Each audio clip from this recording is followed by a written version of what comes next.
Prabowo Gibran ini ingin memaksa dengan segala caranya supaya si program MBG ini bisa terlaksana sukses. Sebenarnya kan program menurunkan angka stunting sebenarnya bagus, kalau benar. Bayangin kalau program ini gagal, mencari muka di mana? Sekarang menurut aku gagal lah si MBG ini. Tapi kan banyak lapangan pekerjaan, pemberdayaan petani lokal, terus anak jadi hemat, orang tua hemat, nggak harus ngeluarin uang jajan lah. Jadi kantor ke situ, padahal kan fondasinya buat stunting, berarti ini fondasinya nggak jelas. Fondasi sebuah bangsa kan ada pendidikan, ada kesehatan, tapi dua ini seolah-olah kayak diabaikan lah sama pemerintah untuk tujuan program ini. Akan bergizi lebih penting daripada pendidikan kan Kak? Kenapa coba? Kalau diberitain bagus. Ini penerima manfaat. Megah banget ya.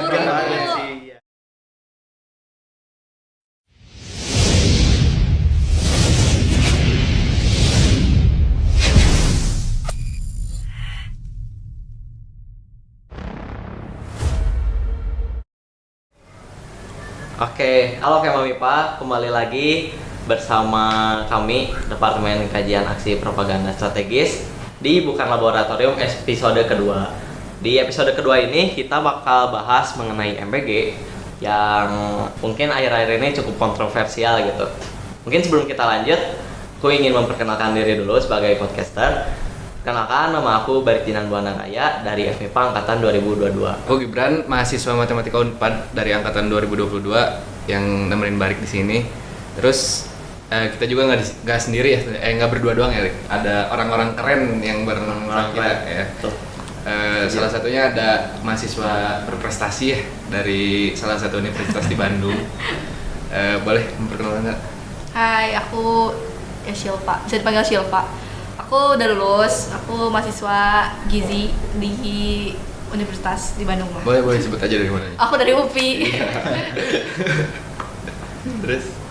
Oke, halo teman-teman, kenalin aku Johnson, mahasiswa Unpad juga, FMIPA juga dari jurusan Statistika. Oke, mungkin sebagai pemantik ya teman-teman, tapi kita bakal fokus bahasanya ini di MBG. Nah, tadi kita juga sempat ngobrol-ngobrol dulu sedikit dan kita tahu gitu beberapa fakta yang dari media bahwasannya untuk dana MBG ini kan sebenarnya dianggarkan 71 triliun dalam 1 tahun, tapi pada tahun ini udah akhir tahun hanya 21 triliun yang terrealisasi, dan itu pun kita hanya tahu dari statement-statement media, bukan dari data transparansi lembaga terkait gitu. Nah, mungkin itu sebagai pemantik. Nah, sekarang aku pengen nanya gitu, khususnya ke Teh Silva yang mengenyam ilmu pengetahuan tentang gizi, dan mungkin Kang God Johnson Ya, dari segi politiknya kalau ya, segi politiknya bebas sih sebenarnya mah ya. Sebenarnya bebas aja sih. Bebas aja sih. Masing-masing punya pendapat sendiri. Iya betul, punya subjektivitas tersendiri lah ya. Mendengar berita seperti itu, apa sih yang ada di pikiran Teh Silva sama Kang Gojo? Gimana dulu? Nah, Oke. Kalau dari aku pribadi tadi berangkat dari statement tadi ya 50 triliun ya kalau misalkan kasar-kasarnya belum kepake, dan sekarang kalau tahun sekarang tuh sisa 2 bulan itu dananya mau kemana. Dan sebenarnya kan pemerintahan yang baik tuh harus akuntabilitas dan transparan terhadap konstituennya, terhadap rakyatnya. Nah, menurut aku kecacatan si program ini tuh jelas gitu terpampang ketika si pelaksananya gagal, dari segi lapangan pun gagal juga. Bisa lihat kayak banyak yang keracunan dan distribusinya gak jelas, pelaksanaannya gak jelas di lapangan, di dapur. Menurut aku ini perlu dievaluasi lebih lanjut, dan nanti kita coba bahas lagi bersama Kak Silva dan kita coba obrol lagi bareng-bareng. Oke, sebenarnya dari banyak yang nggak jelas-jelas itu ya, itu tuh sebenarnya gara-gara BGN ini atau instansi yang secara pemerintahan sekarang yang membangun MBG itu namanya BGN. BGN ini punya SPPG, jadi BGN, SPPG kecil-kecil terus disalurkan ke posyandu, sekolah, terus puskesmas yang gitu-gitu. Nah, kemarin tuh aku ikut ikut pelatihan, bukan pelatihan kayak apa ya, pemateri lah. Penyelenggaraan makanan skala besar. Katanya itu dia ngomong, ketua SPPG, dia ngomong kalau juknis MBG ini belum jelas atau ganti-ganti. Jadi kayak banyak yang barunya tuh nggak ada. Jadi biasanya satu SPPG itu punya kebijakan sendiri yang mereka bikin sendiri. Jadi dari pusatnya pun belum, karena masih R&D mungkin ya. Enak sih. Gitu. Sebenarnya sayang banget karena FYI tahun itu udah 10.000 SPPG tanpa pilot project. Di seluruh Indonesia itu. Ya, mungkin lebih. Kan karena tahun depan tuh targetnya berapa ya? Aku lupa. Lebih dari 10.000 ya. Iya. Sekarang tuh udah 10.000 tanpa pilot project dalam 1 tahun. Dimana kalau kita lihat dari negara yang ada program serupa ya, di Brazil, di Jepang, itu tuh mereka butuh bertahun-tahun buat mencapai semua sekolah lah. Di kita cuma 1 tahun udah 10.000 gitu. Makanya banyak tadi errornya gitu. Iya. Karena nggak ada pilot, nggak ada apa ya? Contoh lah, lab contohnya dulu nih, ini udah bener nih gitu. Jadi kita bikin dulu sistemnya kecil-kecilan. Kan kalau dalam bisnis gitu juga ya. Ya. Bikin dulu kecil-kecilan, distribusinya gimana, enaknya gimana, timnya ada berapa, evaluasi yang udah oke, baru scale lagi. Iya sih, sangat disayangkan, maksudnya kan sekarang luar banyak. ya udah banyak 10.000 lah, 10.000 udah banyak, tapi karena kasarnya nggak ada sampel yang benar, turun ke 10.000 yang ininya pun masih Iya, tahap pengembangan lah gitu. Kenapa coba? Kalau diberitain bagus. Iya. Ini penerima manfaat. Megah banget ya. Bener. Iya sih, iya benar. Pemerintah berhasil menjalankan program yang banyak lah manfaatnya. Fantastis gitu. Iya, Ribuan yang kena. Emang pada Bagus, awalnya kan? emang Jadi headline berita. pada awalnya emang tujuannya seperti itu kan, menurut aku sendiri. Kalau lihat dari ini tuh kan buah janji Prabowo Gibran di masa kampanye tentang penanganan stunting. Nah, pada awalnya aku sendiri menilai hal ini tuh untuk alat jual mereka lah. Ya, namanya janji otomatis alat jual, tapi alat jualnya tuh tanpa riset, mungkin bisa dibilang tanpa riset, masih mentah lah. Pemerintah ingin ngasih gizi yang seimbang, tapi si Risetnya kurang. ya. Nggak ada perencanaan yang jelas. Nah, betul. Ya, karena ini bayangin kalau program ini gagal, mau cari muka di mana? Iya. Ya, Program oke, utama. bener. Iya. Makanya dibikin Program- megah ya. Iya, makanya bikin megah. Iya, jadi nggak bisa gagal, nggak bisa diberhentikan karena program utama. Iya. Iya, Salah satu APBN janji itu utama. 2026 dia apa sih program utamanya itu kan dari MBG bahkan menyedot 44% dana pendidikan di tahun 2026. Kan sekarang udah mau tutup buku ya.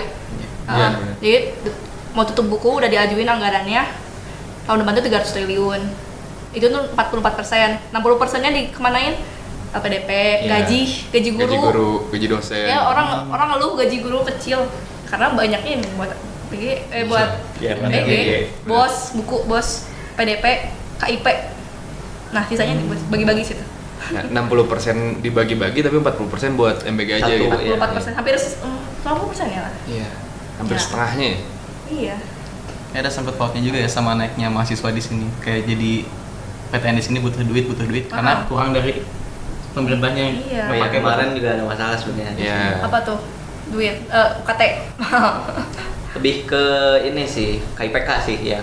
Sedikit ya? Fokusnya KIPK sedikit. Banyak mahasiswa yang nggak bisa lanjut kuliahnya karena KIPK-nya nggak lolos. Karena BG lebih penting. Iya, betul, itu MBG lebih penting. Makan bergizi lebih penting daripada pendidikan kan, Kak? kata pemerintah. Kata pemerintah. Iya, betul. Di KIP mungkin ya dipotong lah dananya atau Iya. apa. Gitu nggak tahu aku pun. Nggak makan nggak hidup kali ya gitu. Tapi ngomong-ngomongin soal, kan tadi kita mengutip dari kata Kang Gibran, sebenarnya mungkin niatnya baik gitu, tapi mungkin risetnya kurang. Nah, sebenarnya kalau misalnya emang ini mau benar, harusnya kayak gimana sih, Teh? Oke, ini sesuai kacamata aku lah ya. Ya.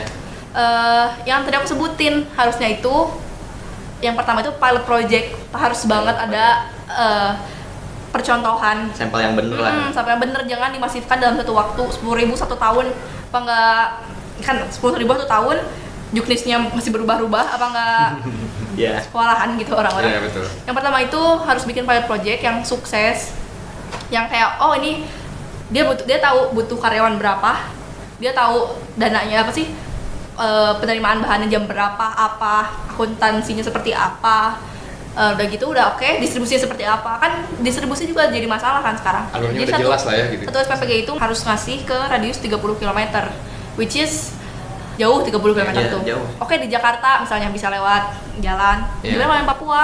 Iya. Tuh 30 km bisa aja lewat Iya. lewat Bisa pulau 1 hari, apa. 2 hari gitu kan Iya, jalannya. bisa lewat pulau, nyebrang pulau 30 kilo tuh. Kan nggak apple to apple Iya, sebenarnya. betul. Ya itu distribusi kita kan udah oke, ini udah selesai, baru di scale bisnis pindah lagi. Ini oke, scale lagi dan baru ketika udah ini oke banget, nah baru mencapai ke semua sekolah, yang mana sekolah sebenarnya nggak butuh-butuh banget buat MBG ini. Aku kurang setuju lah. Jadi programnya bagus, cuma kurang tepat sasaran. Yang pertama, persiapannya kurang, masih mentah banget. Bukan mentah banget ya, belum jadi banget. Belum jadi. Tapi terlalu terlalu barbar. Makanya banyak kecolongan. Kurang tepat sasaran tuh maksudnya kurang tepat sasaran yang nerimanya atau gimana Kak? Iya, jadi gini, ketika kampanye itu salah satu tujuan program ini dijalankan, program Jumbo ini dijalankan adalah untuk bisa dilihat juga di juknis itu untuk mengurangi stunting dan juga Indonesia Emas 2045. Betul. Yang mana stunting ini kalau kita yang tahu, yang ngerti bisa dicegah di 1000 hari kehidupan, yaitu dari ibu hamil, dari pembuahan sampai anak usia 2 tahun. Di sini kan yang jadi penerima manfaat utama itu anak-anak sekolah, yang mana udah telat sebenarnya, tapi jadi counter biasanya. Aku tuh lihat tuh, tapi kan banyak lapangan pekerjaan, pemberdayaan petani lokal, terus anak jadi hemat, orang tua hemat, nggak harus ngeluarin uang jajan lah. Jadi counter ke situ, padahal fondasinya buat stunting. Berarti ini fondasinya nggak jelas. Jadi fondasinya apa? Mau buat stunting atau buat pemberdayaan masyarakat? Karena kalau buat stunting kurang tepat. Walaupun sebenarnya sekarang itu udah dikasih ke ibu hamil. Tapi yang tadi aku kasih tahu tetap aja dari efektivitasnya kurang karena bagi-bagi sedikit-sedikit. Dari 71 triliun ini bagi-bagi 15.000 seorang. 15.000 seorang jadi sedikit-sedikit.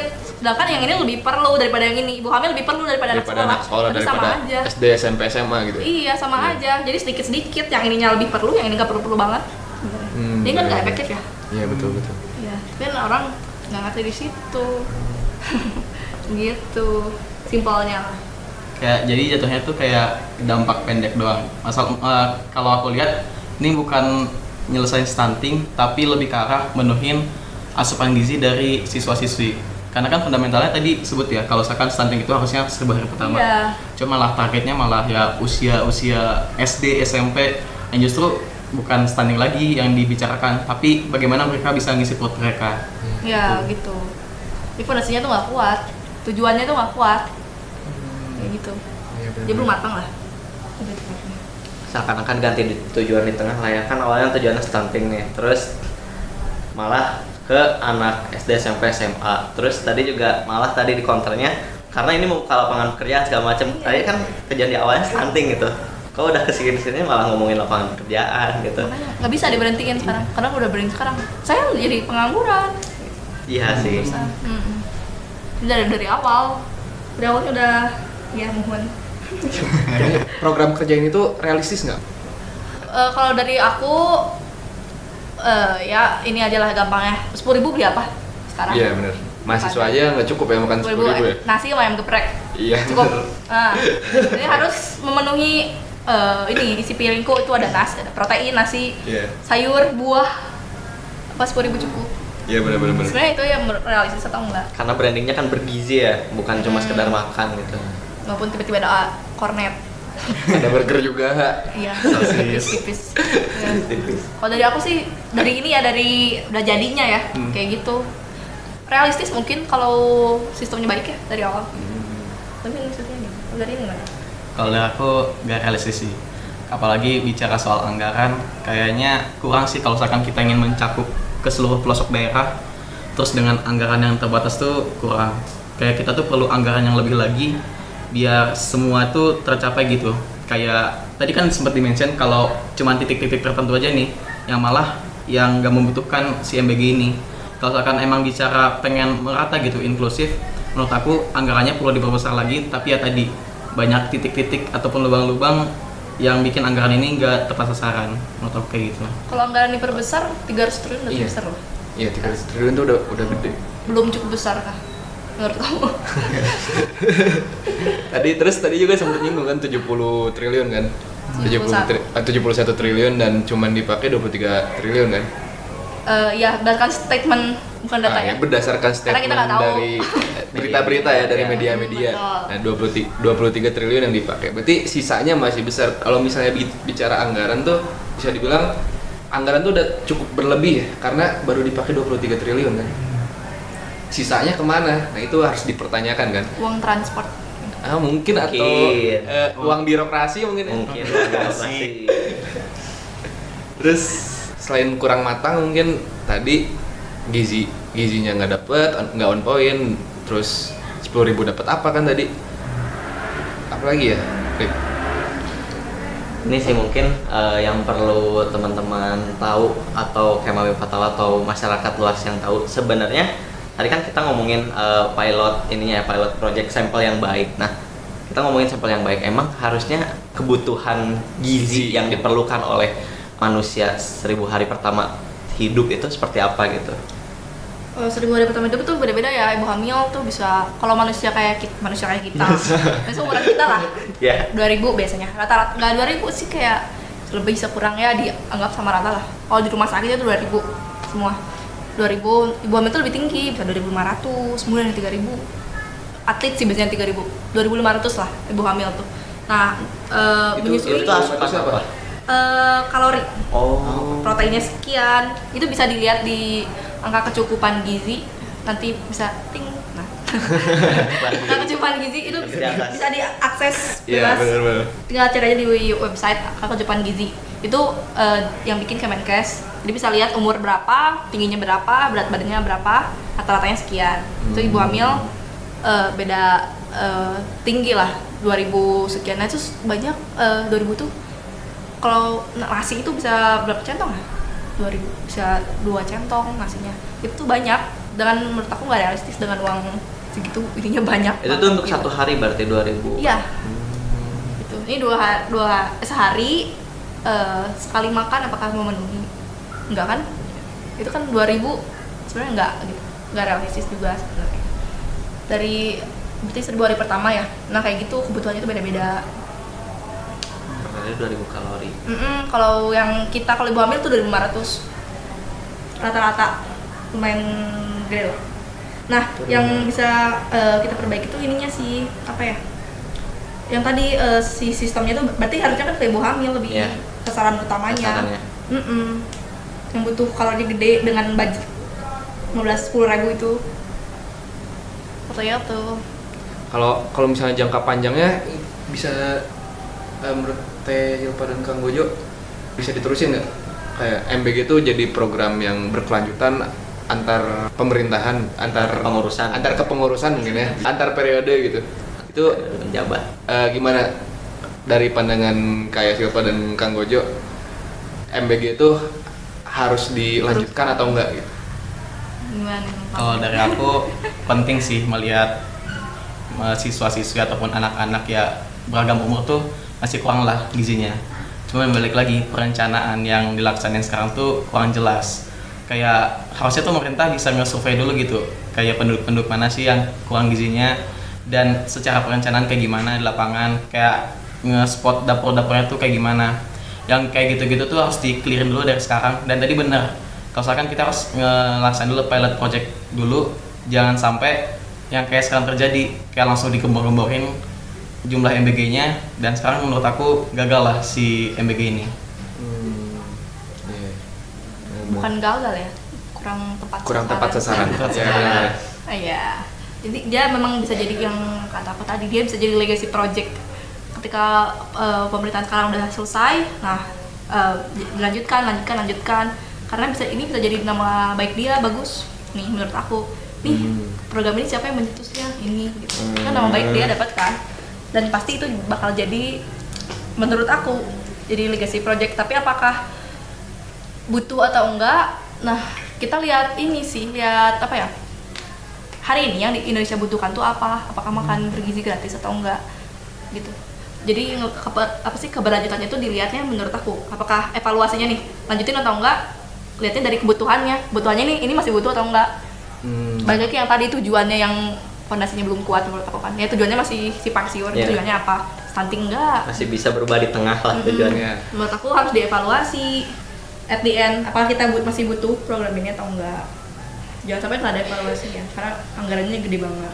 Benar. Sepakat sih, tapi tadi kan dibahas juga soal pendidikan dan sampai anggarannya tuh ngambil besar dari pendidikan, karena kan fondasi sebuah bangsa kan ada pendidikan, ada kesehatan, tapi dua ini seolah-olah kayak diabaikan lah sama pemerintah untuk tujuan program ini. Tapi pikir-pikir kenapa ngambil dari dana pendidikan ya? Kenapa nggak dari dana lain? Iya. Kan ini MBG ini buat stunting itu kan bisa menurunkan IQ sebenarnya. Jadi gini, kenapa orang Itu emang benar. belum ini ya? Iya. Ini dasar Menarik. core-nya banget nih. Indonesia ini stuntingnya tertinggi se-Asia Tenggara nomor 1. Se-Asia Tenggara. Stunting itu apa? Ini core-nya banget nih. Stunting itu apa? Stunting itu adalah gagal tumbuh karena banyak faktor, bisa genetik sebenarnya, dan bisa karena besarnya itu karena kurangnya nutrisi, kurangnya gizi gitu. Gizi ibu hamilnya kurang. Sebenarnya ini bisa ditarik jauh dari ini remaja putri di sekolah dapat ini nggak? Tablet tambah darah dulu. Oh enggak. Apa? Ceweknya dapat Dulu tablet kalau tambah darah aku dulu. SMP atau SMA nggak dapet sih. Dulu nggak dapet sih. Ya cowok kagak dapet cewek. Iya cewek. Nggak tahu sih kalau cewek. Iya dulu. Cuma dari puskesmas. Oh nggak ada. Tablet tambah darah, oh nggak ada. Iya. Nah, berarti ini tuh harusnya tuh ada. Karena aku magang di puskesmas pernah. Iya. Itu tuh ada dana buat tablet tambah darah, itu tuh untuk stunting. Nah, dari situ sebenarnya udah dari jauh banget, Bu. Jadi anak sekolah itu telat sebenarnya. Dari remaja putri kalau mau tuh. Makanya kasih tablet tambah darah. Nih, stunting itu apa? Stunting itu gampangnya apa ya? Gagal tumbuh lah. Jadi tubuhnya terhambat. Jadi biasanya tuh badannya kecil, pendek, gak terlalu tinggi. Karena makanya jadi rata-rata orang situ kan pendek ya. Iya. Kenapa? Mungkin ada beberapa yang genetik, ada beberapa yang stunting. Nah, yang stunting ini gagal tumbuh itu bukan hanya fisik, tapi otak. Iya benar. Jadi otak tuh harusnya Ada tumbuh yang lemot 100%. gitu ya? Iya betul. Iya benar. Harusnya otak tuh tumbuh 100%, karena stunting dia jadi cuma 60%.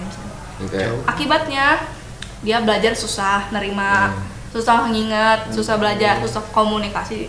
Mungkin komunikasi masih bisa lebih ke belajar ya, belajarnya susah. Jadi mengapa rata-rata orang Indonesia IQ-nya rendah? Karena angka stuntingnya tinggi gitu. Itu nyambung. Makanya ini jadi tujuan Indonesia Emas 2045 itu kan salah satunya itu mengurangi angka stunting.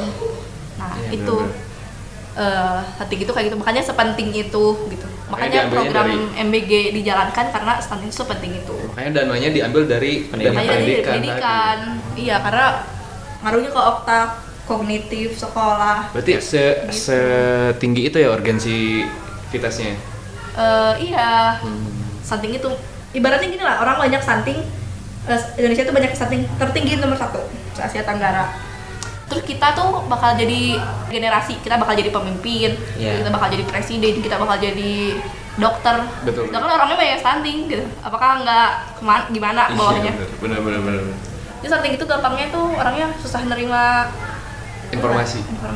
Ya, IQ-nya di bawah biasanya. Kayak gitu, dan Indonesia itu tinggi. Dan biasanya itu rata-rata di daerah banyak itu. Gitu. Makanya nggak mengangkasnya dana pendidikan. Darurat sih berarti ya. Sebenarnya darurat. Darurat kalau dilihat dari sudut pandang seorang ahli gizi, dan tadi dijelasin stunting tuh kayak gimana dan urgensinya ke perkembangan otak kayak gimana, emang benar-benar darurat, sangat-sangat perlu ditangani dari sekarang. Berarti sebenarnya kan program menurunkan angka stunting sebenarnya bagus. Kalau benar. Ya. Baik lagi tadi. Cuma kalau nggak, maksudnya kalau tetap kayak gini aja dan terus berlangsung lama, malah jadi bumerang sebenarnya. Murah duit. Ya, udah itu aja murah duit. Lu punya duit 300 triliun dipakainya apa ya? Kalau main saham tuh ya high risk low return. Iya. High risk low. Bukan high risk. Risikonya besar dari distribusi, kecolongan, korupsi dan lain-lain. Penerimanya nggak seberapa. Iya, benar. Iya. Murah duit. Bukan high risk high return ya, tapi malah high risk low return. Iya, menurut aku gampangnya itu deh. Atau mungkin high risk no return. Nah, bisa aja. High risk no return. Iya. Karena tadi risetnya aja nggak ada kan sebelumnya. Mungkin ada, cuman nggak sematang itu kan. Risetnya seperti itu. Makanya bisa dibilang no return-nya untuk sekarang. Ya. Untuk Low sekarang. return. Dan ngambil pendidikan tuh soalnya kalau nggak salah tuh kan dia ini terus ya, dana MBG itu sekian. adalah buat dana untuk MBG. Tapi dia tuh kan pengen nambah terus. Sedangkan Kemenkeu nggak bisa ngasih. Akhirnya bener. pakai dana ini aja lah gitu. Udah mentok segini. Tapi aku butuh dana misalnya. Bu, aku butuh dana 300 triliun, tapi udah nggak bisa, udah mentok. Akhirnya ngambil dana yang bisa dipakai nih dari mana? Oh, ini aja nih pendidikan, alibi. Ini gitu. Ambil dari pendidikan aja gitu. Karena mungkin tujuan akhirnya pendidikan gitu ya. Karena kemarin ada efisiensi ya. Iya, itu kenapa pakainya dari pendidikan, karena nggak bisa nambah anggaran gitu. Kalau nggak kita bisa defisit anggaran. Kalau kita ngutang lagi gitu iya, ya. makanya dana yang ada ambil dari pendidikan. Siapa yang kena? Ya kita juga. Iya benar. Yang ada di pendidikan. Jadi sebenarnya bukan makan bergizi gratis ya. Tapi Bayar. malah bayar sebenarnya. Secara nggak langsung. Ya, Iya. kan pakai APBN dia. Makan Dari pendidikan. pajak kita sebenarnya. Kan bagus kalau jadi berita. Iya bener. Ya lagi-lagi itu. Bagus Buat kalau jadi alat berita. jualan muka ya berarti sebenarnya si program kerja itu. Enggak juga Asalnya sih. seperti itu nggak sih? Kak? Mungkin lebih kurang tepat sasaran aja sih.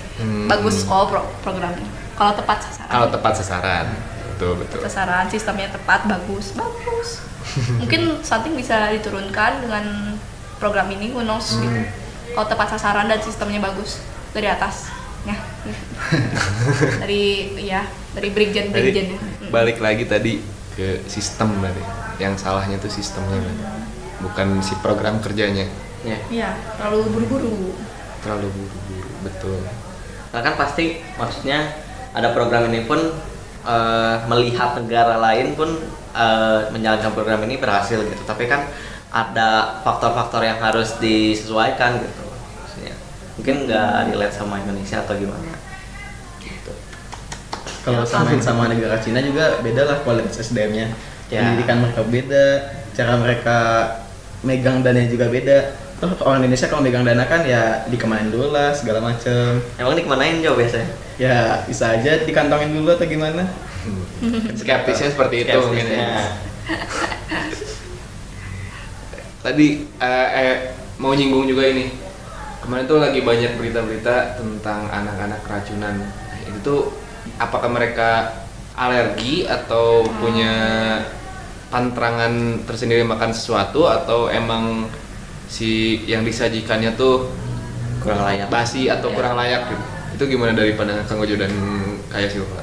Kalau dari aku mungkin dari sistem ya. Kalau karena aku ngerti sistem ini kan mungkin ngerti ini ya, segi movement lah itu.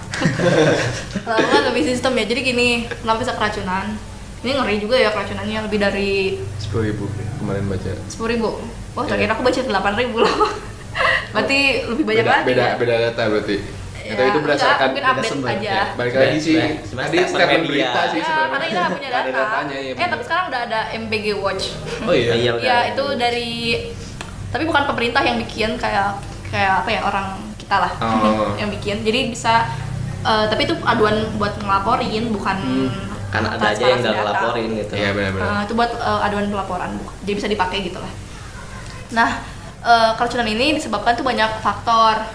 Kan keracunan biasanya dari makanannya ya. Gini nih sistem MBG itu karena satu dapur nih, kan kita ada SPPG yang bikin satu dapur itu bisa bikin sampai 3.000 sampai 4.000 sampai 6.000 porsi. Udah kayak hajatan lah pokoknya. Udah kayak hajatan. 3.000 sampai 6.000 porsi di satu dapur. Nah, yang ngerjainnya tuh nih SDM-nya.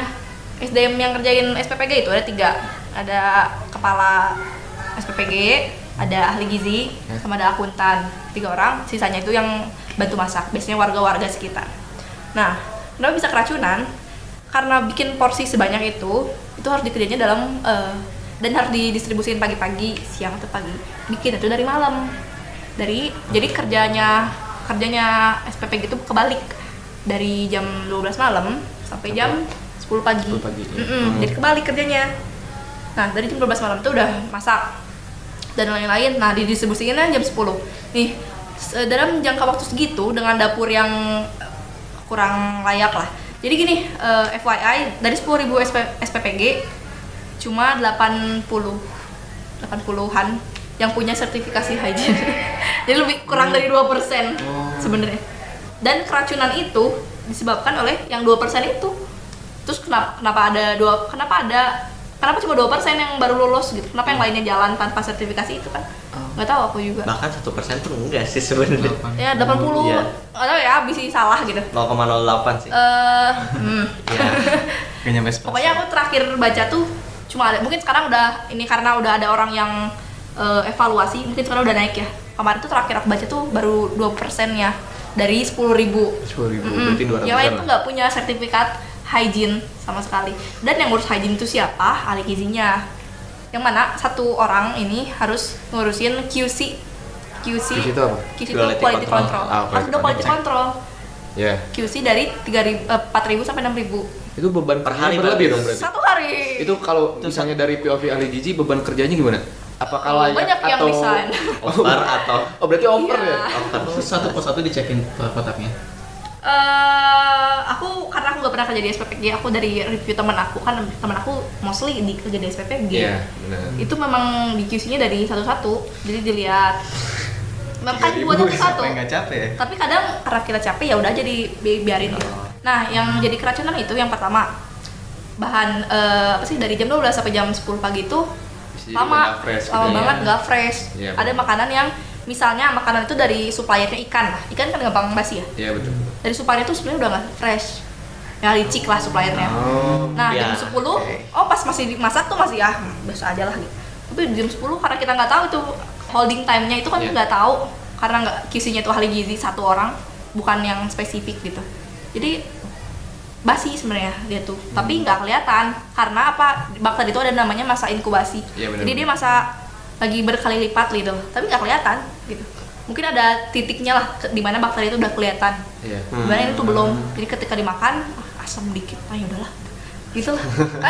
Masih bisa lah, masih Ya bisa. udahlah. Kan Ya gitu ya kadang nasi ini bau dikit tapi aman lah. Ya udah. Nah, Daripada agak makan gitu. Iya, Iya. daripada nggak makan. ternyata dia ada bakteri. Ada salmonella, ada apa jadinya diare kan. Iya, Diare, benar-benar. sesek, muntah-muntah. Untung nggak ada korban ya. Kan udah korban ngeri banget. Iya, Tapi yang aku sayangkan tuh dari pemerintahnya ketika ada keracunan Responnya massal ya? itu ini baru berapa persen masih Iya. normal. Itu mau nggak normalnya mau seberapa? Maksudnya Kemarin Normal baca sih. baru 0,0017%. Iya, emang iya mau bahkan normal. dari Apa gitu? pemangku kekuasaan tertinggi loh itu statementnya. Ya masih normal gitu katanya. Yang sesak-sesak keracunan. Jadi human Dari of error situ. itu wajar ya. Apalagi nyawa manusia itu diwajarkan melayang gitu. tapi kan maksudnya Ini baru kurang lebih 1% kok dari penerima manfaatnya kan gitu kan. Iya. Bandingin sama penerima manfaatnya kan gitu kan. Jadi counternya gitu. Jadi keracunan dari situ biasanya. Terus yang pertama dari situ, yang kedua suppliernya licik. Iya. Banyak yang misalnya kubis ternyata gak fresh dan lain-lain. Hmm. Karena budgeting itu tadi korupsi. Itu ladang Nah, itu. korupsi yang sangat Karena nggak ada terbuka. nggak ada badan yang mengontrol dan Iya. mengawasi secara langsung. Iya, itu Terus terbuka yang bisa dilihat orang-orang sebenarnya korupsinya. terus ini juga nggak ada apa namanya transparansi juga Transparansi. sih. Iya, kita nggak sebenarnya. bisa. kita kan seringnya dapat dari media Dari kan, media, dapat betul. data yang emang dari lembaga terkait gitu.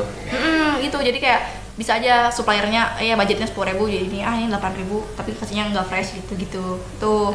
Yang ketiga laktos intoleran tadi yang tadi aku sebutin. Oh, Jadi di MBG itu ada iya, susu. Bener-bener. Ternyata kata dokter Tan itu aku pernah dengar, dia tuh bilang kalau Indonesia itu mostly itu laktos intoleran, jadi nggak bisa minum susu. Makanya kita sering mules Iya. gitu. Itu jadi kita tuh nggak bisa minum susu sebenarnya. Makanya dihapus dari dulu 4 sehat 5 sempurna. Ingat kan? Iya. 4 sehat 5 Iya, sempurna, betul, 5 betul. susu. Yang Sekarang tuh udah menyempurnakan. ganti. Karena kenapa? Karena susu itu nggak boleh, bukan nggak boleh, tidak diwajibkan karena kita tuh laktos intoleran. Tapi sekarang ada susu gitu. Itu bisa bikin keracunan. Yang keempat ada isu food tray. Jadi Oh iya, Mm, empatnya ya. Empatnya ya? ya tapi ini nggak tahu ya, ketutup beritanya benar penting banget. Nggak ini Kemarin apa namanya? sempat naik yang karena logam ini tuh harusnya buat apa, logam ini tuh harusnya buat apa Buat gitu. obeng, buat ini. Nah, ya buat bengkel Buat katanya. obeng ya, buat bengkel. Jadi ada namanya ICW, Indonesian bukan ICW, apa ya? Aku lupa, ada lembaga independen pokoknya Iya, ICW. yang datang ICW, ke Iya, ICW. Indonesia Corruption Watch. Iya. aku lupa, ntar aku cek lagi. Aku lupa apakah dia atau lembaga apa, aku lupa. Dia ngecek langsung ke pabriknya, datang ke pabriknya, pabrik food tray-nya. Kenapa kita percaya? Dia ngirimin ini data, Data, iya. foto, ada dokumentasi. Dia dikirimin itu, tapi artikelnya bahasa Inggris. Seharusnya di Indonesia menurut aku, ini orang baca kan orang Indonesia Inggris males gitu. Ini artikelnya bahasa Inggris masalahnya. Jadi mungkin nggak terlalu naik ya. Iya benar. Datang ke sana ngelihat food tray di sana itu ternyata nggak food grade gitu. Jadi sama bahannya sama Buat obeng tadi. sama buat bengkel tadi bahan-bahannya itu, tapi bersih aja bedanya. Jadi dicuci lah. Jadi ya obeng tapi dicuci gitu. Nah jadiin sendok gitu. Jadi nggak bisa sembarangan apa namanya besi gitu. Iya nggak bisa. Kenapa? Karena Ada standarnya nggak mas? iya karena di besi itu ada mangan, Oh, iya, aluminium. benar. Nah jadi kalau bisa oren apa sih namanya karat. Itu bisa Karat. nempel ke makanannya, yang bahaya itu Oh. keracunan logam jadinya. Itu bisa. Belum ada isu halal, sertifikasi halal. Jadi sebenarnya kita tuh bisa aja. Di Indonesia tuh ada loh ini ompreng itu apa food tray yang asli Indonesia. Yeah. Tapi mungkin mahal ya, atau aku nggak tahu kenapa. Jadi impor. Nah di impor itu barang Cina murah, dioplos. Itu tuh yang ditemukan itu. Belum ada isu halal non halal. Jadi karena di Cina itu kan muslim lah mayoritasnya. Nah jadi kan kalau bikin tray itu gini nih, besi ditebuk-tebuk tuh Iya. kan biar gak lecet nih, pakai minyak. Iya bisa jadi pakai minyak yang dipres nggak ada gitu. Nah si lembaga itu nemuin kalau minyak yang dipakai itu mengandung babi. Iya. Sebenarnya ini lebih ke isu halal ya. Iya. Kalau ada ulama yang ngomong kalau barang udah kecampur haram sampai akhir pun tetap haram gitu. Jadi keracunan itu dari banyak hal gitu.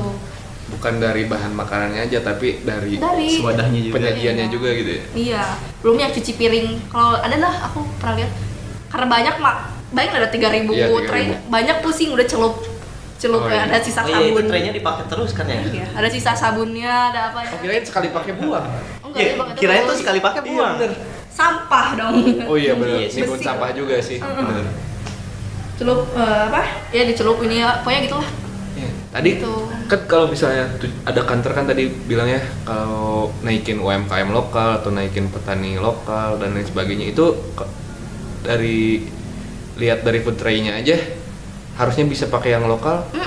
Kenapa enggak? Impor? Iya. Mahal. Kenapa harus impor gitu? Soal anggaran lagi kali ya. Kata Tadi yang tadi murah. baik lagi.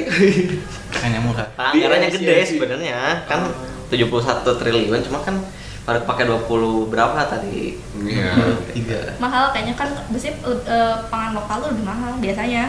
Iya benar-benar. Karena kalau di Cina kan bikinnya Banyak mega, langsung gitu. ya. Lebih murah pasti. Ya makanya barang-barang impor kan murah. Iya Barang benar-benar. impor Cina murah tapi kualitasnya Karena mungkin pentingin kuantitas kan. gitu. Makanya banyak murah kalau di Cina tuh. Udah direspon kok, akan diperbaiki. Akan diperbaiki. Akan, tapi belum tentu ya realisasinya kapan. Enggak dikawal kenapa aja. diperbaiki? Kenapa nggak dari awal? Lebih tepatnya Nah, gitu. itu. Kenapa nggak dicegah dari awal itu yang seperti itu ya? Mungkin baru kepikiran. Pada segi baru ada ini kasus gimana, berarti. Tadi soal stunting, tadi sebenarnya banyak insight-nya dari Kak Willy mungkin ya soal keracunan. Bener. Cuman yang menurut aku sangat disayangkan tuh si quality controlnya sih. Kenapa cuma ngandelin satu orang? Kenapa nggak dari pihak sekolahnya aja gitu buat ikut terlibat buat quality control? Lebih ke Ada- harus QC, ada tim QC. Ada Ada khusus. sertifikasinya. Ada bukan? sertifikasi QC itu ada orang yang kerjanya QC kalau di restoran gitu-gitu tuh. Oh, tapi itu Iya. harusnya diperbanyak sih di tiap-tiap sekolah. Atau enggak dari siswanya juga harusnya diedukasi juga kayak soalnya makanan ini layak tuh ketika apa, gak layak ketika apa. Kayak gitu. Ya mungkin mindset juga ya ketika kita lapar dapat makanan siapa sih yang gak langsung makan? Iya Ah, bener. apalagi gratis, bersyukur. Lah kagak gratis itu. Padahal nggak gratis. Kan anak-anak bersyukur ya ini gratis loh gitu. Seenggaknya pemerintahnya yang nggak bener, yang makannya bener lah ya. Iya nggak sih? Kan tadi bilangnya seenggaknya siswanya tahu lah yang layak dimakan sama yang enggak, iya kan? Ya tapi kan anak kecil, anak TK. Ya balik lagi tadi kalau siapa sih yang lapar terus dikasih makan nggak langsung dimakan. Lagi dikasih sosis yang menak dimakan, langsung dimakan Iya. pasti. DIY burger gitu. DIY burger. Susun-susun Keren sih tapi DIY burger. Atau out of nowhere tiba-tiba bikin burger kan. seru. Balik lagi ke ini sih teh ke tujuan awal yang pencegahan stunting. Sebenarnya kalau selain program MBG ada lagi nggak sih maksudnya buat menurunkan angka stunting gitu. Selain jadi solusi lain lah. Selain Kan kalau misalnya MBG itu menurut aku sendiri dari segi biaya aja udah lumayan mahal ya untuk satu sajian yang mungkin bisa dibilang layak, dari food tray-nya, dari menunya dan sebagainya. Butuh SDM yang banyak juga di Nah, kisinya, dari distribusi juga. Indonesia tuh lumayan negara yang luas, dan untuk distribusi yang kalau misalnya dibanding Jepang dan negara-negara lain yang mempunyai program yang sama tuh nggak apple to apple lah untuk bandingin cara distribusinya gitu. Nah, jadi ada nggak solusi lain selain MBG gitu untuk masalah stunting itu? Menurut aku balik lagi nih, kita harus lihat dulu stunting ini penyebabnya apa. Yang pertama itu ya betul, penyebabnya gizi makan dan juga ekonomi. Biasanya itu ekonomi. Orang yang stunting itu biasanya itu yang ekonominya ke bawah, menengah ke bawah gitu, karena dia tidak mampu membeli makanan yang bergizi. Dan dia tuh kurang edukasi. Nah, pendidikan, yang pertama itu pendidikan, yang kedua itu ekonomi. Itu fundamental dari stunting itu. Pendidikan, ibu hamilnya itu kurang pendidikannya, dia tidak tahu edukasi mana makanan yang baik buat dia konsumsi sehari-hari. Ketika dia udah tahu pun misalnya udah oke, ekonominya terbatas. Nah, sebenarnya kalau mau bicara tentang solusi MBG itu ada di ekonomi dan pendidikan. Gitu menurut aku. Bukan MBG bisa jadi solusi untuk ekonomi. Tapi yang tadi sasarannya dia bisa jadi solusi stunting ketika sasarannya itu memang ke yang membutuhkan. Jadi MBG ini solusi sebenarnya, tapi ketika dijalankan sesuai sasarannya. Gitu, salah satu solusi. Jadi solusi itu cuma dua, pendidikan sama ekonomi. Ya, kenaikan perbaikan ekonomi di Indonesia. Soalnya rata-rata tuh yang stunting itu yang di bawah. Dan pendidikannya juga di bawah. Jadi kayak kalau lihat tuh di TikTok ada yang ibu-ibu yang ngasih kopi ya bayi gitu. Kalian nggak? Jujur belum pernah. Yang ngasih kopi, ngasih susu kental manis. Nih ibu-ibu maaf ya, ibu-ibu yang yang kurang edukasinya lah. Iya, betul. Dia tuh taunya susu kental manis itu susu. Nah, susu kental manis itu bukan susu, dia gula. Iya, benar-benar. Iya, ini buat anak saya kasih susu kental manis. Orang-orang zaman dulu juga gitu kan. Minum susu dulu, kental manis nih gitu. Padahal itu kan bukan susu. Bukan dia susu, betul. Lagi-lagi ke pendidikan, ke edukasi, sama ekonomi gitu. Sih kayaknya orang tua zaman dulu tuh kayak manut-manut aja gitu kalau dikasih sesuatu. Kayak aku pun di rumah ngerasain hal itu, kayak aku, abang aku, adik aku. Nah, aku juga ngerasain sih. Kan? Iya. Adik aku juga, misalkan gak ada susu bubuk, pasti belinya ke warung, bukan susu Denko yang beli, susu kental manis yang saset. Itu diseduh, dikasih ke adik aku yang bahkan masih di bawah 3 tahun, itu dikasih susu itu. Oh, nah kamu udah tahu kan sekarang. Nah, sekarang dikasih tahu. Iya, edukasi. Berbahaya nggak kalau kayak gitu? Iya, gula bisa naikin banyak penyakit. Bisa glukoma ya. Penyakit ini loh, gula bukan susu. Mungkin ada susunya berapa persen, 0, atau berapa. Itu jadi pendidikan yang penting itu sama ekonomi. Iya tadi. MBG bisa jadi solusi, bisa. Asal tepat sasaran. Berarti solusi lainnya itu pendidikannya lebih diperkuat lagi dan Edukasi. Ya dari Dan pendidikan jangan dipangkas. Ya, betul. Tadi kan efisiensi tadi. Balik lagi ke efisiensi. Kenapa harus diefisiensikan dana pendidikan sama kesehatan? Iya. Pendidikan juga kayaknya harus ditujukan juga bukan soal atau ke arah anak-anak aja, tapi soal ibu-ibu juga kan. Kalau ibu-ibu zaman dulu kan kayaknya kurang ya soal pendidikan. Harusnya ada niat lebih dari pemerintah untuk mensosialisasikan soal stunting. Kayak sebenarnya stunting penyebabnya ini loh. Coba deh sekarang ibu-ibu sekarang berapa persen yang paham soal stunting? Kayaknya rendah nggak sih teh? Sekarang tuh udah ada namanya Jabar Caang gitu atau itu buat di Jawa Barat ya, aku nggak tahu kalau di luar. Sekarang di Indonesia tuh ada di Jawa Barat tuh ada Jabar Caang namanya. Itu tuh salah satu programnya itu buat ini yang KKN. Nah, KKN itu kan sekarang ininya stunting ya. Iya. Nah tugas itu loh, tugas kita yang KKN buat ngasih tahu ibu-ibu, biasanya ada sesinya lah, kita ngasih tahu ibu-ibu, Bu, ini tuh susu tambahan itu jangan diminum buat bayi karena ini, Bu makan ini ya, Bu makan bayam, Bu makan telur ya gitu-gitu. Karena kalau misalnya perbaiki ekonomi kan itu bicaranya soal skala besar ya. Nah kalau dari kecil-kecilan tuh dari kita ada program dari Jawa Barat sebenarnya Tapi aku taunya dibuat KKN sebenarnya gitu. Kalau yang di masif buat paling di Posyandu ya mungkin ada Posyandu, edukasi Posyandu itu Iya, ada pasti sih. Coba kan edukasi nih, ada beberapa ibu yang nggak mau datang ke Posyandu Iya, betul. karena males, nggak ada yang ngantar. Gak menarik juga gitu. Nggak dapet manfaat juga. Iya. Udahlah gitu. Karena mungkin yang ngelihatnya manfaat jangka pendek, kayak kemarin pun aku KKN emang ngebawain stunting Ya kan? dan sebenarnya menurut aku jadi ramai di stunting itu karena kita ngasih asupan buat pemenuhan gizinya buat stunting. Kalau misalnya emang Nggak ada. acaranya pure pematerian tentang stunting aja, melihat acara-acara yang kemarin dilaksanakan sama KKN aku kurang banyak lah partisipannya gitu. Iya banyak juga gitu.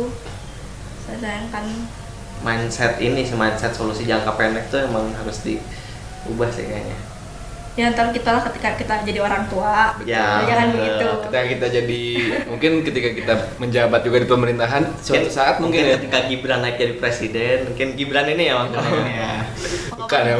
Nah, mungkin udah lebih paham lah stunting dari selepas ini kan. Ya, Bisa. karena sangat-sangat insightful ya dari kayak Silva sendiri dan Kang Gojek sendiri. Sharing ilmunya sangat-sangat insightful. Ada pertanyaan lagi nggak? Yang Dari penasaran Kak Gibran mungkin.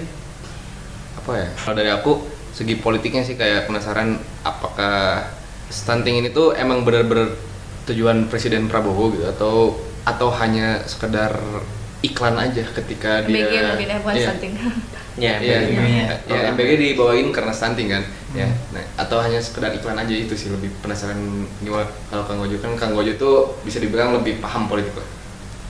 Kalau dari kacamata aku ngelihatnya, coba kita tarik mundur pas kampanye, program-program yang digemborkan kan soal MBG, yang mana kalau misalkan rakyat Indonesia saat ini terkesan berpikir pragmatis, berpikir apa sih manfaat yang bisa aku terima dalam jangka waktu yang dekat. Nah, berangkat dari situ, rakyat ini ngelihat kalau misalkan si Prabowo Gibran ini lebih menguntungkan lah daripada paslon-paslon lain dibandingkan program-program kerja paslon lain. Dan itu juga yang membuat si rakyat pada saat ini atau pada saat pemilu memilih Prabowo Gibran kayak gitu. Dan ini kan udah kayak ngebangun citra kalau misalkan kesuksesannya si Prabowo Gibran akan sukses ketika si program ini berjalan, dan otomatis membangun jadi semacam citra ataupun muka dari pemerintahan Prabowo Gibran kayak gitu. Makanya menurut aku si Prabowo Gibran ini ingin memaksa dengan segala caranya supaya si program MBG ini bisa terlaksana sukses. Mungkin ya lewat media-media diperalat kayak gitu. Ya tadi ya, kalau misalnya nggak dijalanin malu juga kan. Nggak, Iya. janjinya kemana gitu ya, waktu awal Program utama. kampanye itu. Iya, Nggak bener. bisa gagal. Hmm. Kan ini emang nggak bisa. Nggak bisa gagal. Bayangin kalau gagal sekarang. Iya, pasti Pasti banyak yang marah. pasti Iya. banyak demo besar-besaran. Iya. Karena janjinya aja menurut aku sendiri kayak nggak masuk akal waktu kampanye tuh. Waktu lihat Prabowo Gibran kampanye mulai dari MBG terus 300 atau 3.000 ya? 300 300 fakultas kedokteran kan satu pun nggak ada iya, sekarang. nggak make sense, kayak itu tuh cuman iklan atau beneran sih, dan ternyata mereka berani merealisasikan si MBG ini, tapi ya pada akhirnya hasilnya nihil. Menurut aku dampaknya belum terasa sangat signifikan, sangat seberpengaruh itu. Kayak urgensinya tuh menurut aku lebih baik dipakai ke dana pendidikan yang lain dulu dibanding ke MBG ini. Itu Malah bisa aja program-program lain tuh karena nggak terlaksana ya digembor-gemborin lah di si MBG ini. bisa jadi. Kayak jutaan lapangan pekerjaan sekarang apa buktinya? Betul. Malah yang ada berbagai PHK di berbagai perusahaan. Terus fakultas kedokteran yang sekarang berapa deh yang berhasil dibangun oleh Prabowo Gibran? Dari 300 tuh berapa coba? Aku belum pernah dengar sih angkanya. Kayak gitu. Mungkin belum, nggak tahu. Mungkin belum, ya mungkin belum. Kan adanya MBG itu jadi membuka lapangan pekerjaan loh. betul, Iya, nggak salah itu sebenarnya. Mungkin 19 tuh dari situ mungkin. Ya. 19 itu mungkin. Iya, membuka banyak lapangan pekerjaan buat ahli gizi gitu. Buat Ya, ahli gizi ya. Buat ini kan yang masak-masak tuh kan. Oh, yang masak-masak. Iya, biasanya tuh ini warga-warga sekitar. Oh iya betul. Kayak kalau hajatan lah, tangganya hajat bantuin si ibu Oh, iya, gitu. bener. Begitu kayak gitu. Si ininya lah, sistem di dapurnya. Tapi sistem yang lebih pentingnya kayak ahli gizinya tuh malah kerjanya tuh over iya. Ya Bukan karena nggak hire-nya tahu itu tadi di si atas-atas itu nggak tahu butuh apa aja. Ahli gizi itu harus berapa nggak tahu karena nggak ada contohnya. Mau nyontoh ke siapa gitu kan ini dibuka itu kan secara masif lah karena nggak tahu mau nyontoh yang efektif tuh ada berapa orang si SDM-nya itu nggak tahu gitu jadinya akhirnya kewalahan banyak yang resign teman-teman aku tapi ketika mereka udah ininya ya apa ya jadi mereka akhirnya tuh cheating waktu istirahat atau enggak ke orang itu bagus buat mereka karena apa ya kecapean kan ntar jadi nyuruh tolong inilah aku mau istirahat dulu sekarang tuh jadinya kayak gitu jadi mereka adaptasi di lingkungannya masing-masing bukan dari sumbernya gitu berarti kan ada ini ya jenis jelas di rumah sakit itu ada 1.000 pasien ahli gizinya itu ada 4 atau 5 Itu overload gak sih? Sebenarnya segitu. Mungkin sedikit overload tapi bisa gitu 4 sampai 5 untuk 1.000 bed lah 1.000 pasien berarti. Tapi ada 5 orang ini ada 3.000 sampai 6.000 porsi itu cuma 1 orang Cuma 1 orang. Idealnya satu ahli gizi itu biasanya berapa? aku lupa berapa ya 850 atau 80 pokoknya puluhan lah nggak apa ribuan puluhan lah itu masih bisa lah tapi capek sih ngecek 80 juga satu kotak isinya Harus benar juga kan ngecek. sebenarnya kadang nggak dicek satu kotak dicek aja Sampel. sampel ya kan ada sampelnya Karena pasti sama nggak sih semuanya ukurannya sama takarannya sama. atau mau ketika udah jadi aja dikumpulkan ada tray besar saya isinya tempe semua dicek aja gitu. Tapi aku nggak tahu standar kita tuh belajar ahli gizi tuh belajar HACCP cuma mungkin alangkah baiknya emang orang QC yang berperannya lah. Iya. Berarti setelah ahli gizi itu harus ada sertifikasi lagi buat QC gitu. Iya, at least dia punya dapurnya punya ini aja SLAS sertifikat layak sanitasi dan hygiene. Ya itu yang tadi aku omongin dia tuh baru 2% yang punya dan keracunan tuh mostly dari situ. Mostly dari 2% itu? Iya. Yang punya ahli gizi? Yang punya QC yang nggak tadi? punya yang nggak punya QC. Yang punya jadi sertifikasi. yang punya sertifikasi itu cuma 2%. Oh ya, mostly itu yang enggak. Oh yang enggak, mostly keracunan tuh yang dari punya. berarti dari sisa 98% tuh yang keracunan dari situ. Iya. Karena nggak punya sertifikasi hygiene. Iya, gitu. benar-benar. Mungkin sekarang udah naik ya, nggak tahu aku. Berita Semoga update naik ya. sih. Harusnya Iya, karena udah kasihan. dievaluasi ya. Penasaran ini sih satu kan tadi disebutin sebenarnya kalau stunting tuh gagal tumbuh dan seharusnya mungkin orang Indonesia tuh bisa tumbuh otaknya 100% tapi jadi 60% karena stunting perkisaran 60% lah. Nah yang mau aku tanya itu sebenarnya kalau misalnya kita nggak menderita stunting harusnya tuh tumbuhnya idealnya segimana gitu, entah itu dari tinggi badan ataupun kemampuan kognitif otak gitu. Dari IQ atau gimana gitu. Oh, idealnya. Iya. Sebenarnya standarnya ya.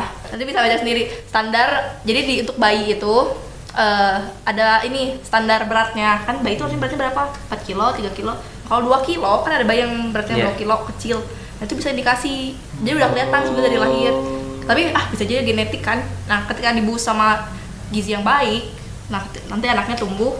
Nah, itu bisa baik juga. Jadinya kita tuh bisa cek indikasinya itu dari tinggi badan dan berat badan ideal itu tuh ada datanya jadi harusnya segini tinggi anak itu harusnya tinggi anak usia 4 tahun tuh harusnya segini ada datanya tuh tinggi anak usia 2 tahun misalnya, harusnya segini 100 berapa gitu nah ketika di bawah rendah dari itu situ udah termasuk kategori stunting nggak juga bisa jadi dia genetik karena kita jadi harus dicek lagi. iya harus dicek tapi dia jadi jadi merah lah ada yang hijau ada lolos catatan. nah ini ada yang merah merah berarti dia harus dicek dicek dari keseluruhannya lah apakah dia stunting atau enggak. Ketika dia udah stunting susah di ininya sih karena stunting itu nggak bisa diobatin bisanya dicegah dan di at least nggak parah makin parah kayak gitu jadi ada standarnya. Itu kalau standar itu bisa dicek di mana ya? Maksudnya kalau di internet nama webnya apa gitu? Ini aja standar tinggi berat badan ideal menurut umur biasanya ada. Ntar tuh ada banyak kok, ada dari website atau dari biasanya ada flyer juga. Kalau lihat di Google, ini Google Image misalnya ada. Jadi gampang gitu bisa dicek. Biasanya tuh dicek di posyandu. Biasanya kan yang kalau orang yang rajin ke posyandu ya, jadi dia tahu, oh dia ibu ini anaknya. Kadang tuh ibu ini loh, ibu-ibu kalau dikasih tahu anaknya stunting tuh dia nggak mau nerima, karena berarti disangkanya dia ibu yang nggak baik dong. Oh enggak, ini anak saya emang ini aja, emang genetik aja gitu. Kadang ada yang kayak gitu di posyandu tuh. Oke. Tadi kayak coba pernah mention ada misal stunting tuh gimana, terus indikatornya apa aja. Nah, kayak Silva tuh punya pandangan terkait isu MBG itu dari mana sih? Bisa dapat pandangan itu baca-baca apa aja atau artikel apa aja gitu. Mungkin singkatnya gini Teh, keresahan ini tuh tumbuhnya dari mana? Nah, itu mungkin keresahannya itu. tumbuhnya dari mana? Iya. Sebenarnya karena MBG itu dekat dengan kehidupan sehari-hari kita. Adik aku dapat MBG, aku lahir di Gizi ya. Jadi banyak banget seleweran loker SPBG ke aku tuh yang nawar-nawarin itu banyak. Terus lagi-lagi karena aku mahasiswa kan baru lulus gitu. Aku tuh sebenarnya kita semua tuh harus banget Melek ya? iya, kita harus melek apa yang dilakuin pegawai Pegawai. ya Lumayan sih. pelayan Kan kita wakil apa yang rakyat kan, Pelayan. kita rakyat. apa yang Bukan dilakuin pelayan pemerintah kita. sebenarnya mereka tuh. Iya, Bukan orang yang pelayan memerintah kita. kita, bener kan? Salah. Kita yang Iya, memerintah. yang pemerintah. Iya, kita tuh harus mulai ke situ. Sebenarnya gara-gara ini dekat dengan kehidupan sehari-hari kita kita rasain juga. Nah, duitnya gede banget, parah. Iya. Jadi harus banget kita ngawasin ini sih, gitu. Karena kalau misalnya kita nggak ngawasin ini, apati sama inilah, takutnya banyak yang colongan. Ya, bener. Ada saran nggak buat Kemamipa lah dari kayak Silva sama Kang Gojo buat jangan apatis terkait isu ini, terus ngawalnya kayak gimana, analisis datanya kayak gimana, atau baca-baca isunya di mana dan sebagainya lah. Ada saran nggak? Oke, kalau dari aku pribadi, soalnya kan kita ada di ilmu eksak, kayak ilmu-ilmu yang bisa menganalisis dari data ataupun secara ilmiahnya. Sebenarnya kita bisa aja nguji kayak sebenarnya seberapa pengaruh sih si MBG ini akan stunting. Kalau kan jurusan statistika itu ada analisis regresi. Sebenarnya kita bisa pelajari MBG ini dari sisi regresinya itu apakah benar-benar berpengaruh si MBG ini dengan stunting, ataupun tadi soal kesehatan siswa-siswinya itu naik atau enggak, terpenuhi gizinya atau enggak, kayak gitu. Selain itu juga sebenarnya pergerakan mahasiswa hari ini kan terkesan turun ke jalan, demo segala macam. Teman-teman di sini kan punya sosial media, sebenarnya bersuara lewat tulisan-tulisan kecil yang kalian sebarkan di grup-grup ataupun di SG. Menurut aku itu adalah tetap pergerakan. Kecil pun itu adalah tetap pergerakan. Betul, kayak gitu setuju. teman-teman. Kalau dari Kak Lili? Kalau dari aku tuh, kalau kita nggak peduli ya sama ini, nggak ngaruh, apa sih gue kerja pulang. Semua aspek kehidupan yang kita jalankan hari ini adalah berpengaruh sama politik. Beli beras, gaji, semua itu ada unsur politiknya. Jadi kalau kita nggak peduli, karena nggak ngaruh buat kita, kamu nggak sadar aja itu gitu. Seberapa berpengaruhnya pemerintah dan politik lah dalam kehidupan sehari-hari. Entah dari beli makan pun kan, dari beli beras Betul. itu kan banyak ininya ya, unsur-unsur yang gitunya lah sebagainya. Dan kalau kita nggak peduli ya, kalau bukan kita ya siapa lagi gitu. Betul benar. Sebenarnya banyak banget unsur yang nempel di kehidupan kita soal politik. Kayak teman-teman berangkat dari kos ke kampus aja itu ada politiknya. Dari mana? Dari harga bensin itu kan ada main-mainannya politik juga. Iya. Ya, jadi dekat sama kita sehari-hari sebenarnya. Kita aja nggak tahu. Kayak kursi yang kalian nikmati sekarang, kuota kuliah kan ada mainannya juga, diatur kayak SNBT berapa, SNBP berapa, mandiri berapa. Kayak gitu tuh sebenarnya hasil dari kebijakan politik. Jadi walaupun ilmu yang dipelajarin di lingkungan matematika dan ilmu pengetahuan nggak beririsan secara langsung tuh, tapi beririsan secara langsung juga ilmu sosial politik tuh di kehidupan kita sehari-hari. Ya. Gitu. Ada saran lain nggak buat meningkatkan awareness gitu tentang isu sosial politik? Pertanyaan terakhir. Sekaligus closing statement yang bikin gong mungkin. Yang sangat menyentil Kemamipa mungkin. Buat ini. jangan tutup mata, jangan tutup telinga. Semuanya yang terjadi saat ini tuh berpengaruh pada kehidupan sehari-hari kita dan kehidupan anak-anak kita nanti. Oke. Sangat visioner gitu. Dari Kalau kamu dari aku, mungkin teman-teman selama ini ataupun pas pemilihan itu milihnya presidennya salah. Mungkin after ini teman-teman lebih tercerdaskan lah dan ada niat untuk berubah, untuk lebih sadar kalau misalkan kebijakan saat ini tuh gak berpihak sama kita, tapi cuman berpihak sama pemerintah. Gak ada kata terlambat untuk berubah, gak ada kata terlambat untuk belajar, lebih mengenal pemerintah saat ini, kayak gitu. Ya, itu Prik. Oke, mungkin itu jadi closing statement ya, jadi penutupan juga buat podcast. Aslinya nggak nyala. Aslinya nggak nyala. Buat podcast bukan laboratorium episode 2 ini. Jadi terima kasih dan terima kasih juga Kak Silva, Thank you terima juga kasih ya. Kang Ojo Thank you. sudah berkenan untuk hadir. Nantikan episode-episode lainnya di Bukan Laboratorium. Oke, dadah.